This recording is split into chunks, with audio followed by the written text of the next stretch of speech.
할렐루야. 오늘 예배 참석하신 모든 분들을 환영하고 축복합니다. 우리 대강절을 지금 지나가고 있습니다.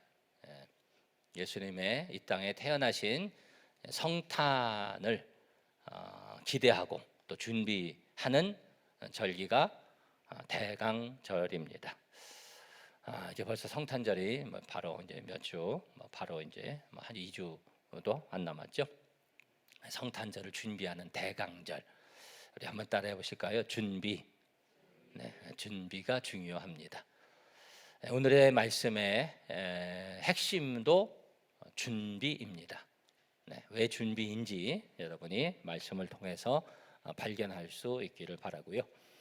구약과 복음이라는 이제 전체 주제를 가지고 이제 말씀을 우리 쭉 보고 있는데, 대강절 말씀 어떤 말씀을 전할까 기도하면서 준비하는 가운데, 그것도 준비죠. 준비하는 가운데 우리 예레미야, 에스겔 지나서 다니엘인데, 또 오늘 말씀이 예수님에 대한 말씀이 또 대강절과 딱 연결이 되는 말씀이 돼서 감사하다, 이런 고백으로 오늘 말씀을 나누게 됐습니다. 오늘 두 가지 이야기를 전하려고 합니다. 오늘 말씀의 제목 한번 따라해 보실까요? 성탄과 다니엘. 성탄하고 다니엘은 무슨 상관이 있을까, 이런 생각을 하게 될 수 있습니다. 성탄하면 우리 여러 가지 생각을 하잖아요. 그런데 성탄, 다니엘하고 뭐 상관이 있나요?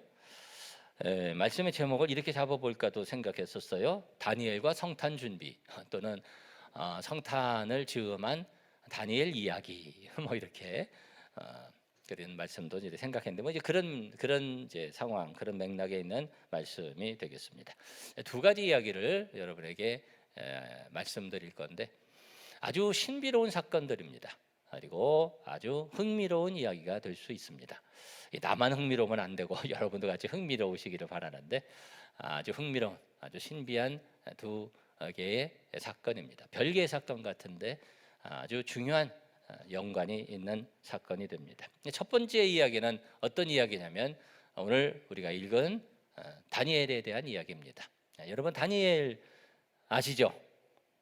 잘 아시는 분도 있고, 또 다니엘 그렇게 익숙하게 잘 알지 못하시는 분들도 있겠지만, 이 다니엘이라는 사람은 아주 특별한 사람이죠. 이스라엘 나라가 망하고 바벨론 대제국에 의해서 이제 망한 거예요. 완전히 망해요. 그런데 이 다니엘이라는 사람은 어떤 사람이냐면은, 이스라엘 사람들 중에서 좀 신분이, 그 바탕이 그래도 좀 좋은 사람, 그런 사람 중에 한 사람이었어요. 그러니까 이 이스라엘 나라에 살 때는 괜찮게 살았던, 귀하게 자랐던 그런 아이입니다. 그런데 그냥 졸지에 다른 나라가 침공에 들어와서 포로로 잡혀가지고 완전히 종노릇하게 되는 뭐 그런 아주 비참한 그런 처지가 된 거죠. 그런데 거기에서 발탁돼 가지고 양육돼서 이 왕궁에서 섬길 수 있는 그런 위치로 이렇게 이끌림을 받았던 사람이 이제 다니엘인데, 처음부터 어려움이 많았죠. 왕궁의 음식을 먹으라고 하는데, 나는 그거 우상 숭배하는 그런 거니까 안 먹습니다. 그리고서는 그다음에 버티고 열흘 동안 채소만 먹고, 그런데 더 밝게 빛나고 뭐 이런 스토리가 있잖아요. 그리고 뭐 친구들 아주 친한 친구들인데, 그 친구들은 금신상한테 절하는데, 거기 앉으라면 다 풀무불에 집어넣는다 했는데 거기다 절하는데, 그래도 거기서 뭐 풀무불에 들어갔는데 거기서 하나님이 지켜주시고, 또 다니엘 같은 경우에는 예배하지 말아라, 절하지 말아라 하는데, 다니엘은 그 자기 다락방에 문을 열고, 그리고 예루살렘 성전을 향해서 기도하고, 그래가지고 그거를 노리고 있다가 잡아가지고 사자굴에다가 던져 넣었는데, 하나님께서 사자의 입을 막아주시고, 할렐루야. 그런 아주 엄청난 일들을 다니엘이 많이 겪게 되죠. 자, 그런데 다니엘이 그런 놀라운 일들을 겪으면서 높이 하나님께서 올려주시죠. 그래서 총리, 3명의 총리 중에 한 명이 되고, 또 그 3명 중에도 또 우뚝 서는, 그래서 마치 뭐 좌의정, 영의정, 또 좌의정, 우의정, 영의정 뭐 이런 식으로 영의정의 그런 반열에 오르게 되는 높이 올라가는 그런 경험을 하게 되고 어려운 일들이 많았죠. 그러나 믿음을 지켰고 정말 다니엘 보면 대단했죠. 여러분 그러한 믿음의 전례가 있는 여러분들이 되시기를 바라고 그 가운데 우리 하나님께서 지켜주시고 아멘. 요즘 특별히 우리가 기억해야죠. 우리 하나님의 지켜주시는 은혜를 여러분 경험하시기를 바랍니다. 또 여러분이 또 여러분의 자녀들이 하나님께서 함께 하셔서 어떠한 어려운 상황 속에서도 우리 하나님께서 높이 드시는 은혜를 경험할 수 있기를 주님의 이름으로 축복합니다. 다니엘이 그런 경험을 한 사람이었어요. 근데 다니엘이 기원전 한 600년 이때 사람이거든요.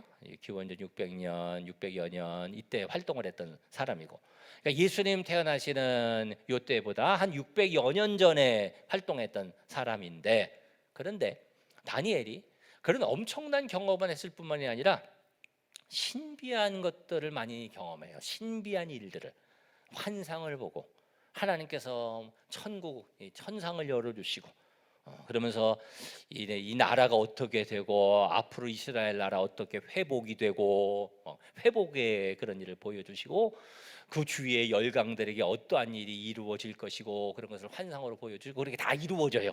예? 그것뿐만이 아니라 더 멀리 이루어질 일, 더 멀리 마지막 때에 이루어질 일. 그래서 막 신상을 보고 마지막에 어떤 돌이 날라와가지고 발끝을 탁 깨뜨려가지고, 그래서 모든 돌이 다 흐트러져서 그리고 그 날라온 돌이 온 우주에 편만해지고 예수님을 통한 이 온 세계가 새롭게 되어질 것을, 예수님의 영광이 충만할 것을 그 환상으로 보여주시고 뭐 그런 환상들도 다니엘이 보는 거예요. 그 중에 이런 환상을 보게 되는데 오늘 말씀이 그 말씀입니다. 여러분 이 말씀 우리 다시 한번 잠깐 보시겠어요? 다니엘이 밤 환상 중에 보니, 환상 중에 보는 거예요. 네? 환상 이상 중에 보는 겁니다. 네, 그 글씨 좀 띄워주시고. 근데 누가 나타났어요? 인자 같은 인자 같은 이가 어떻게 하고 하늘 구름을 타고 와서 옛적부터 항상 계시니는 누굴까요? 하나님, 여호와 하나님, 성부 하나님. 그에게 나아가 그 앞으로 인도되고, 그런데 그분에게 권세, 영광, 나라 주시고 모든 백성, 나라들과 다른 언어를 말하는 모든 자들이 뭐 만방의 백성들이 그를 섬기게 하였으니 그의 권세는 소멸되지 아니하는 영원한 권세요 그의 나라는 멸망하지 아니할 것이니라. 자, 이 권세는, 이 영광은 사람이 받을 수 있는 겁니까 없는 겁니까? 사람에게 귀속될 수 없는 영광이고 그런 권세죠. 온 나라 온 백성들을 다 통치하고 그 영광을 받으실 분. 그런데 그분이 어떤 분이라고 그랬냐면요, 13절 다시 환상 중에 보니 인자 같은 이 그랬어요. 인자는 뭘까요? 여러분 인자라는 말을 우리가 씁니까? 인자? 그죠. 인자로우시고 인자와 긍휼이 풍성하시고 뭐 이런 말 쓰잖아요. 근데 그 인자 아니에요. 인자는 인애로우신 인자 아닙니다. 여기 인자는 사람인 자 아들자. 그래서 사람의 아들이라는 말입니다. 영어 성경에는 그냥 사람의 아들, son of man 그렇게 사람의 아들 이렇게 적었어요. 근데 우리는 좀 우리가 품격 있게 조금 좀 그렇게 이제 번역을 한 것 같은데 인자 그냥 사람의 아들입니다. 사람의 아들. 보세요. 환상 중에 사람의 아들 같은 이 그랬지만 사람의 아들 같은 분이 하늘 구름을 타고 와서 그래서 모든 권세를 그분이 가지실 것이고 그분에게 돌릴 것이다. 그분이 누구겠어요? 그분이 예수님이십니다. 네? 옛적부터 계시던 그분에게 인도되는, 하나님께 인도되는 그 사람의 아들 같은 그분, 성자 예수님 외에는 누구도 그런 권세를 가질 수가 없고 누구도 그렇게 묘사될 수 없는 거예요. 그렇죠? 예수님, 성자 예수님을, 여러분 다윗도 예수님을 보았다고 했습니다. 그래서 나의 하나님 여호와 하나님 옆에 계신 나의 주를 내가 봅니다. 이런 시편의 말씀도 우리가 쭉 상고했거든요. 여러분 기억하십니까? 다윗은 예수님을 만나고 예수님을 보고 예수님을 경험했다. 그런데 다니엘도 예수님을 보고 예수님을 경험하고 예수님이 하실 일을 보았고, 그래서 금신상 세대에 대해서 나라에 대해서 보고 그 손으로 되지 아니한 돌이 날라와서 그 세대를 깨서 발가락을 깨서 그게 다 틀어지고 그 돌이 신비한 돌이 온 지면에 가득하고 예수님이거든요. 그런 것을 그러니까 다니엘은 알고도 보고 잘 모르고도 보고 그 환상을 다 알 수도 있고 다 모를 수도 있는 거예요. 근데 거기에 나타나시는 분은 바로 예수님. 예수님 외에는 그런 분이 없고 그런 영광을 받으실 분이 없고, 그런데 그분이 어떤 분이냐? 사람의 아들 같은 분, 인자. 그래서 성경에 보면은요, 구약 성경에 인자라는 용어가 여러 번 나오는데 사람을 향해서도 하나님께서 인자야 그렇게도 말씀하셨고, 그런데 사람의 아들아 그렇게 말씀하셨고, 인자 같은 사람의 아들 같은 분 이런 말씀이 나와요. 그래서 이분이 누굴까? 여기에 대해서 궁금해하고 연구도 하고, 그런데 그분이 예수님이시고 예수님께서요, 그래서 예수님께서 스스로 내가 그다 예수님께서 말씀하십니다. 그래서 여러분 성경을 읽어보면 예수님께서 여러분 그냥 생각 없이 막 읽으면서 그냥 자연스럽게 별 감각 없이 사실은 읽기 쉬운 그 부분이 인자라는 부분인데, 성경에 보면 예수님께서 인자는 인자가 이러면서 말씀을 하세요.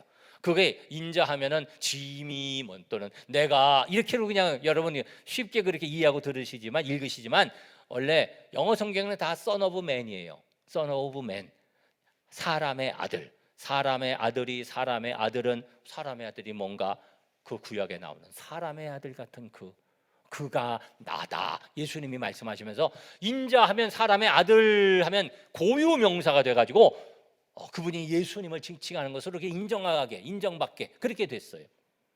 자, 성경을 한번 여러분 찾아가서 확인을 잠깐 해보겠습니다. 마태복음에 가서 다 그 말씀 계속 예수님 말씀하셨으니까 그냥 몇 군데 이렇게 한번 마태복음 8장 한번 찾아가서 보실까요? 마태복음 8장 예수님이 당신 사역을 하시면서 뭐라고 말씀하시는 마태복음 8장 20절 예수께서 말씀하십니다. 예수께서 이르시되 여우도 굴이 있고 공중의 새도 거처가 있으되, 그 다음에 뭐라고요? 인자는 사람의 아들은, 그냥 사람의 아들은 그러면 이게 무슨 얘기야? 그런데 바로 영어에 보면 여러분 혹시 이런 표현을 이해하시는 분이 있을지 모르지만 이렇게 쿠오트한다 그래. 인용하는 바로 그겁니다. 그냥 사람의 아들 이런 평범한 얘기가 아니고 일반적인 사람의 아들이 아니라 그 인자 사람의 아들 같았던 그 구약의 그 신비한 존재, 그게 그 존재가 바로 나다. 예수님 말씀하시는 거예요. 인자는 어떻게 말씀하시는 거예요? 인자는 머리 둘 곳이 없다. 누구 말씀하시는 거예요? 예수님. 인자는 머리 둘 곳이 없다. 한번 또 볼까요? 9장에도 보시면 9장 6절 보면 그러나 인자가 세상에서 죄를 사하는 권능이 있는 줄을 너희로 알게 하려 하노라. 그 사람의 아들 바로 나다. 네? 11장도 가서 11장 19절 한번 보실까요? 18절부터 보시면 요한이 와서 먹지도 않고 마시지도 아니하매, 근데 19절 인자는 와서 먹고 마시매. 예수님 말씀하시는 거잖아요. 인자는 son of man, 인자는 말씀하십니다. 12장 8절에도 인자는 안식일의 주인이니라. 유명한 이 가이사랴 빌립보의 고백이 있어요. 베드로가 주는 그리스도시여 살아계신 하나님의 아들이십니다 고백을 할 때 예수님이 뭐라고 말씀하시냐면요, 마태복음 16장 사건이거든요. 마태복음 16장 13절에 예수께서 빌립보 가이사랴 지방에 이르러 제자들에게 물어 이르시되 사람들이 뭐라고요? 인자를 누구라 하느냐. 인자가 누구예요? 예수님이잖아요. 인자를 누구라 하느냐. 이르되 더러는 누구라고 합니다. 이르시되 너희는 그러면 나를 누구라 하느냐. 주는 그리스도시여 살아계신 하나님의 아들이십니다. 그래서 인자, 우리 읽으면서 인자 예수님이구나. 나를 뭐 이렇게 그냥 이해를 하지만 굉장히 사실은 이상한 말이고 굉장히 어려운 말이고 굉장히 신비한 말이에요. 사람의 아들. 근데 그게 이제 예수님 계속 인자 말씀하시니까 그게 예수님인 줄을 그렇게 인정을 하는 거죠. 그렇게 자연스럽게 받아들이는 거죠. 그런데 그 인자는 구약에 있었던 다니엘이 보았던 사람의 아들 같은 이 구름을 타고 다니시는 모든 만국의 권세를 가지실 그분이 구약에도 있었는데 그분이 예수님이고 예수님이 오셨고 할렐루야. 다니엘은 그 예수님을 알았고요, 보았고요. 그 예수님에 대한 이루어질 일들을 기대했고 오실 메시아를 바라보았던 사람이 다니엘입니다. 자, 그래서 다니엘이 하나님과 함께하고 또 신앙의 정절을 잘 지켜서 하나님께서 그의 지위도 높게 하시고 그를 하나님께서 지켜주셨고, 네, 크게 아멘하시기 바랍니다. 네, 우리 하나님 높이 들어주시고 지켜주시고 그리고 그에게 신령한 은혜도 주셔서 신비한 그런 일들도 경험하게 하셨거든요. 여러분들이 우리 하나님을 기쁘시게 해드리면서 은혜 생활하셔서 그러한 은혜의 체험들이 여러분의 삶 속에 더 많아지기를 주님의 이름으로 축복합니다. 자, 이게 첫 번째 스토리, 첫 번째 이야기. 이제 두 번째 이야기 넘어갑니다. 자, 두 번째 이야기는 뭐냐면 성탄에 대한 이야기입니다. 연결이 없는 게 아니고 연결이 되는 얘기입니다. 자, 성탄에 대해 마태복음 2장 가서 우리 두 번째 본문으로 신약의 본문을 가서 봅니다. 마태복음 2장 1절에서 쭉 이제 동방박사 얘기가 나오는데 유명한 동방박사 예수님 경배한 얘기죠. 6절까지만 우리가 볼 건데요. 자, 1절 내가 읽을게요.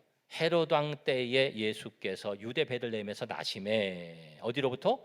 동방으로부터 박사들이 예루살렘에 이르러 말하되 유대인의 왕으로 나시니가 어디 계시냐? 우리가 어디에서? 동방에서 그의 무엇을 보고? 별을 보고 그에게 무엇하러?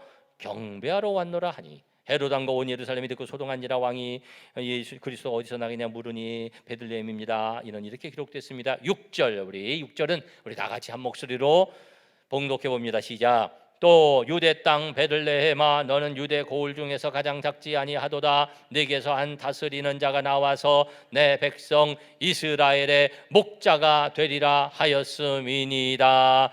아멘. 자, 예수님께서 태어나시고 누가 왔어요? 동방박사 몇 사람? 많이. 참 아주 지혜로운 대답입니다. 네, 동방박사 몇 명 왔는지는 확실히 몰라요. 그 선물을 예수님께 세 가지 선물을 드렸습니다. 몇 명이 했는지는 정확히 기록이 안 돼 있고 세 명일 수도 있죠. 세 명이었을 수도 있습니다. 그런데 동방박사들이 그런데 왜 동방박사냐? 동방에서 왔기 때문에 우리가 동방박사라고 지칭을 하죠. 그러면 그 사람들은 어떻게 메시아가 나신 것을 알았을까? 그 사람들이 별을 보았다고 했는데 그 별은 무엇이었을까? 그런 예언이 성경에 있었나요? 그 박사들은 어떻게 그런 메시아에 대해서 알았을까요? 여기에 대해서 많은 사람들이 연구를 해요. 많이 연구를 하고 뭐 별에 대해서도 연구를 하고 별에 대한 연구도 많이 했어요. 역사적으로도 뭐 찾아보고 그러면서 그게 왕의 별이라고 일컬어지는 목성이다. 목성이 그렇다고 그러더라고요. 또 그때 요즘도 그런 거 있지 않습니까? 별이 이렇게 일직선으로 쫙 이렇게 서는 때가 있잖아요.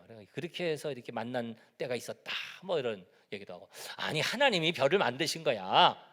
하나님이 어떤 사람은 야야 그런 거 아니야. 그건 그런 거 아니고 다 마음에 든 별이야.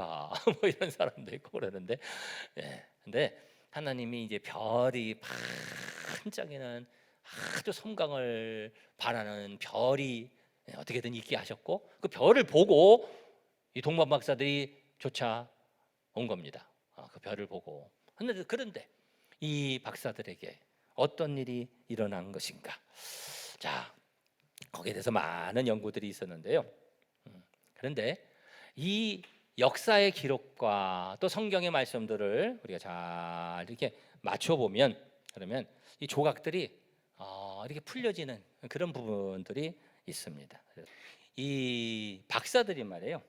박사들이 동방으로부터 그랬거든요. 마태복음 2장 1절 우리 다시 한번 보십시다.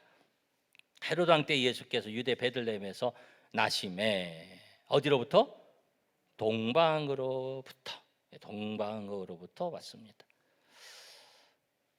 2절에 보니까 우리가 동방에서 그의 별을 보고 그에게 경배하러 왔노라 했습니다. 동방에서 왔는데, 자, 이게 동방이면 어딜까?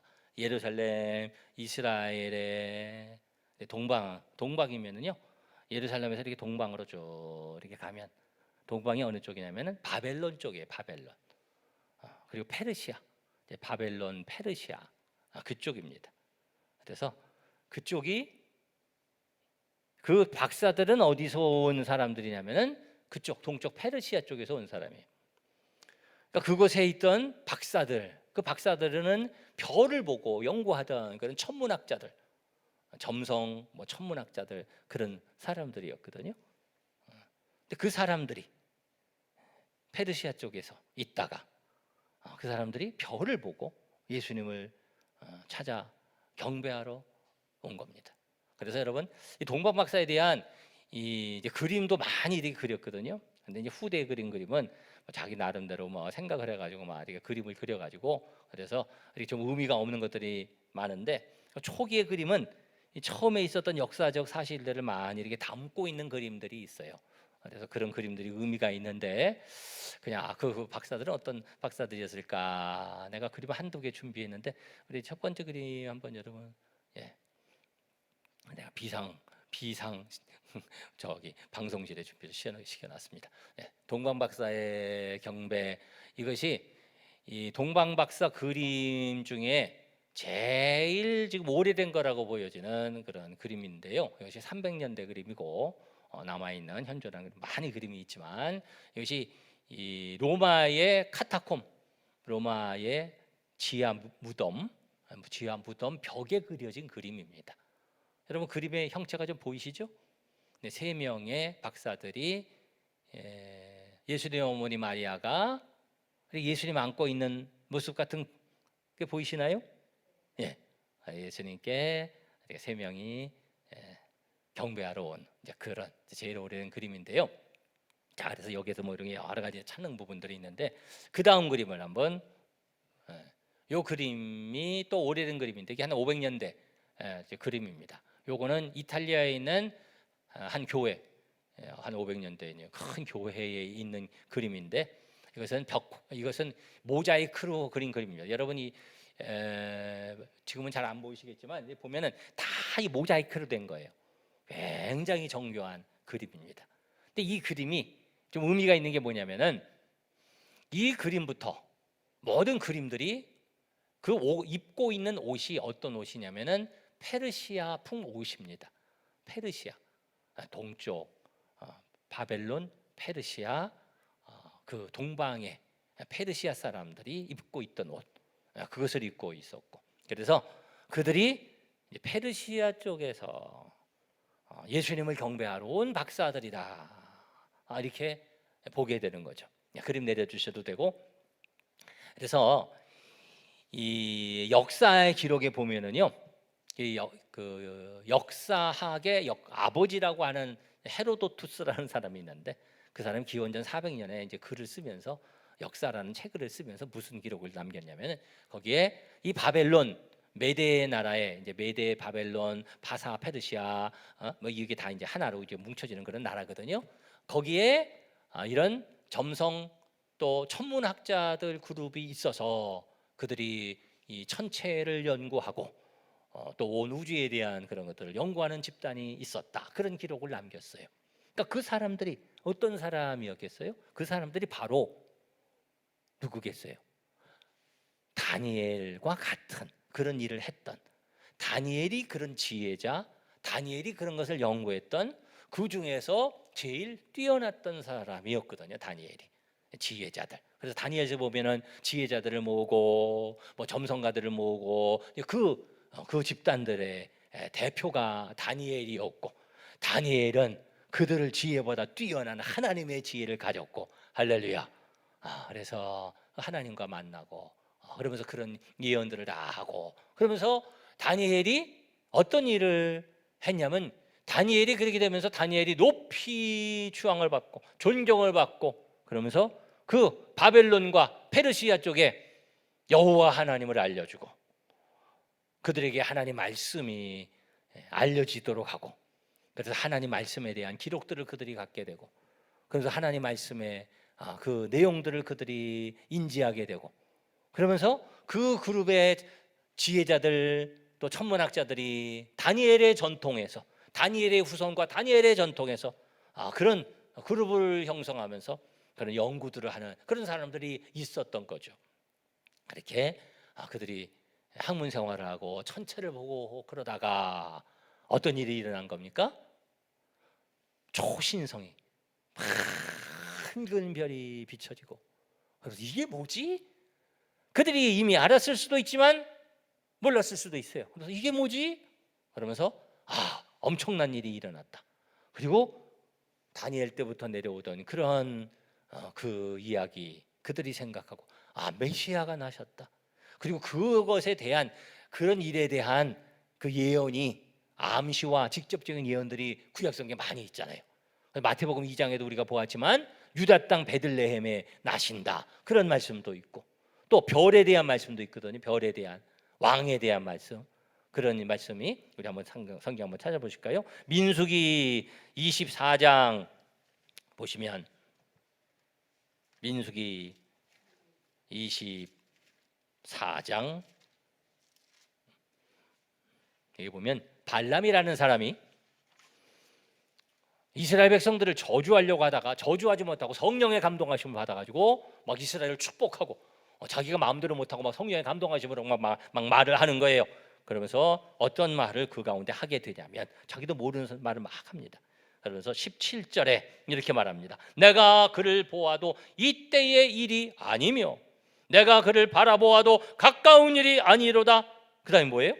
한 별이 야곱에게서 나오며 한 규가, 규는 왕의 지팡이입니다. 한 규가 이스라엘에게서 일어나서, 그런 것을 이제 보고 느끼는 거예요. 야곱, 한 별이 야곱에게서, 야곱은 이스라엘 나라를 말하는 건데 이스라엘 민족에게서, 야곱에게서 12아들이 나옵니다.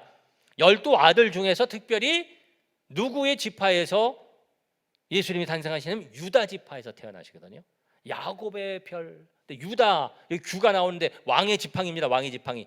왕의 지팡이에 대해서 창세기 또 나와요. 창세기 49장에 보시면, 창세기 49장 야곱이 예언을 하는 거예요. 축복하고 예언을 하는데 8절에 보면 유다야 하면서 8절 9절 유다는, 10절에 가서 규가 왕의 지팡이가, 이 말씀 우리 구약과 복음 상고하면서 이미 좀 봤었는데 여러분 좀 기억이 나십니까? 왕의 지팡이가 유다를 떠나지 아니하며 통치자의 지팡이가 그 발 사이에서 떠나지 아니하기를 실로가 평강의 왕이 오시기까지 이르리니 그에게 모든 백성이 복종하리로다. 아멘. 야곱 이스라엘 나라에서 유다 족속에게서 별이, 그 다음에 왕의 지팡이가, 통치자가 오실 것이다. 이것이 예언되어 있었고요. 그 박사들은, 다니엘은 이런 말씀은 너무나 잘 알았겠죠. 지혜자 다니엘이, 그 하나님 말씀을 다 알고 또 그 귀한 말씀을 바벨론에 와서, 바벨론이 어떻게 그런 말씀을 알았겠어요? 다니엘이 잡혀서 포로로 가서 거기에서 그 말씀을 가르쳐주고 메시아에 대해서 알려주고 하나님 말씀을 그들에게 전해주고, 그래서 그들이 그 말씀을 갖고 또 하나님에 대해서, 하나님을 사모하고 또 말씀을 상고하고 그러는 가운데에 별이 다, 밝은 별이 뜨니까 그것을 보고 이게 뭐지? 그리고 메시아가 탄생하셨구나. 물론 가운데 성령님의 감동하심이 있었죠. 확신을 갖고 먼 길을 찾아 예수님에게 와서 태어나신 만왕의 왕 예수님을 경배했습니다. 할렐루야. 자, 그런데 여러분 보세요. 이게 얼마나 놀라운 일인지.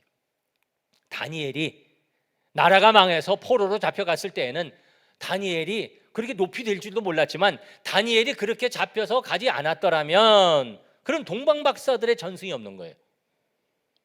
다니엘이 잡혀가서 그곳에 가서 말씀을 전하고 하나님 말씀을 알려주고 별에 대해, 왕의 귀에 대해, 실로 평강의 왕에 대해서 알려주고, 그 박사들이 그 말씀을 연구하고 알고, 그리고 하늘을 바라보고 하나님이 다 예비하셔서, 하나님께서 준비하셔서 엄청난 일들이 준비돼서 진행되고 열매를 맺도록 하셨습니다. 하나님의 인도하심이죠. 하나님의 준비하심이죠. 하나님께서 이렇게 인도하시는 것을 여러분 아시기를 바랍니다. 그래서 우리가 알지 못하는 사이 하나님께서 많은 일들을 이루시고, 또 여러분들을 하나님께서 인도하신 줄 믿습니다. 내가 뭐 잘나서가 아니라 우리 하나님께서 인도하셔서, 그래서 우리가 예수님 믿고 또 이 자리에 우리가 있는 줄 믿고, 할렐루야, 또 하나님의 인도하심 속에 우리가 있고, 우리가 그것을 알아야 되고 그것을 이해해야 되고, 이 동방 박사들은 모든 그런 것을 통해서 하나님의 뜻을 발견해서 그리고 예수님을 경배하러 간 거잖아요. 우리가 그렇게 영적으로 열려져야 되는 거죠. 말씀 안에 열려져야 하나님의 뜻을 분별할 수가 있는 거죠. 여러분들이 그렇게 모든 것을 그냥 우연히 인간의 힘으로만 이루어지는 것처럼 그렇게 생각하지 말고, 지금에 이루어지는 여러 가지 코로나 상황, 또 불안한 상황, 이런 것도 그냥 사람의 생각으로만 판단하고 뭐 해결하려고 하고 파동되고 그런 차원에 머물러 있지 말고, 그런 모든 것들을 신앙의 눈으로 바라볼 수 있기를 바랍니다. 주님의 뜻 안에서 바라볼 수 있기를 바랍니다. 기도하면서 하나님의 뜻을 발견하는 여러분들이 되시기를 바랍니다. 그리고 나를 향하신 하나님의 인도하심과 사랑하심을 깨달을 수 있는 우리가 될 수 있기를 바랍니다. 그리고 우리 성탄절 맞이하는 무슨 절이에요 지금? 대강절. 대강절의 의미가 뭐라고 그랬어요? 성탄절을 준비하는 것입니다.